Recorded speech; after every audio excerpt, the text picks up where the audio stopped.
ಯಾವ್ದ್ರಲ್ಲಿ ಬಂದೆ ಬಸ್ಸಿಗ ಬಸ್ನಾಗ ಬಂದು ನೀವು ಕರ್ಕೊಂಡಿದ್ದೀವಿ ಸರ್ ಮಗ ದುಡ್ಡು ಬೇಕು ಅಂತ ಇಲ್ಲ ಅವ್ರು ಹೇಳಿದ್ದು ಒಂದು 10% ನಾವು ಜಾಸ್ತಿ ಹೇಳಿವಿ ಅಷ್ಟೇ.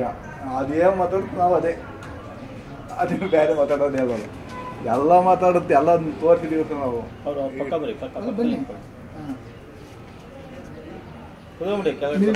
ಮೆಟ್ಲ ಮೇಲೆ ಕೂತ್ಕೊಳ್ಳಿ ನಿಮ್ಗೆ ಹೇಳಿದ್ರೆ ಅವ್ರು ಕರ್ಕೊಂಡು ಹೋಗಿ ಕೂತ್ಕೊಳ್ಳಿ ಅಲ್ಲಿ ಮೆಟ್ಲ ಮೇಲೆ ಕೂತ್ಕೊಳ್ಳಿ ಹೌದು ಅಲ್ಲೇ ಕೂತ್ಕೊಳ್ಳಿ ಈ ಥರ ಆಗೈತೆ ಅಂತ ಹೇಳಿದ್ರು ನಡಿ ಹೇಳ್ಬೇಕು ಈ ಥರ ಮಾಡಿರೋಲ್ಲ.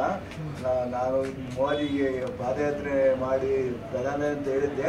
ನಾನು ಮೋದಿಗೆ ಹೇಳ್ತೀನಿ ಅದು ಅವ್ರಿಗೆ ಕಿವಿ ಮುಟ್ಲಿ, ಸೈನಿಕರಿಗೆ ಬಲ ಬರಲಿ, ಅವ್ರಿಗೆ ಸೈನಿಕರಿಗೆ ಹೇಳಿ ಮುಂದೆ ಕೊಡಿಸ್ಲಿ, ಎಲ್ಲೆಲ್ಲಿ ಯಾರನ್ನು ಬಿಡಬೇಡ್ರಿ ಅಂತ ಹೇಳ್ಬೇಕು ಅಂತಲೇ ಬಂತದು.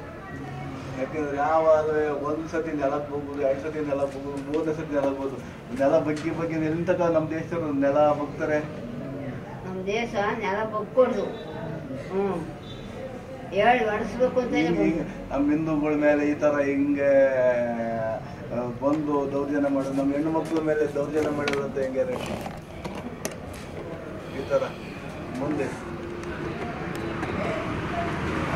ನಮ್ಮ ಮೋದಿಗೆ ತಿಳಿಸ್ಬೇಕು, ನಮ್ಮ ಯೋಗಿಗೂ ತಿಳಿಸ್ಬೇಕು.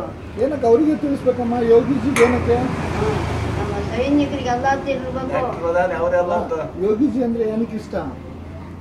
ಯೋಗಿಜಿ ಅಂದ್ರೆ ಏನಕ್ಕೆ ಇಷ್ಟ?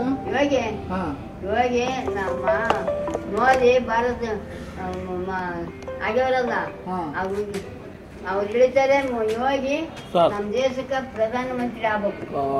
ಪ್ರಧಾನಮಂತ್ರಿ ಆದ್ರೆ ನಮ್ಮ ದೇಶಕ್ಕೆ ಒಳ್ಳೇದು ಇನ್ನೂ ಒಳ್ಳೇದಾಗುತ್ತೆ. ಕಡ್ರಪ್ಪ ಮೋದಿ ಐತೆ ಇಲ್ಲಿ ಮೋಸ ಮಾಡಿಬಿಟ್ರು. ಅದು ಮೋಸ ಮಾಡಿದ್ ನಾಶ ಮಾಡಬೇಕು. ಅವ್ರಿಗೆಲ್ಲ ಸರಿ ಒಳ್ಳೆ ಬುದ್ಧಿ ಕಲಿಸ್ಬೇಕು, ಸರಿ ನಾಶ ಮಾಡಬೇಕು.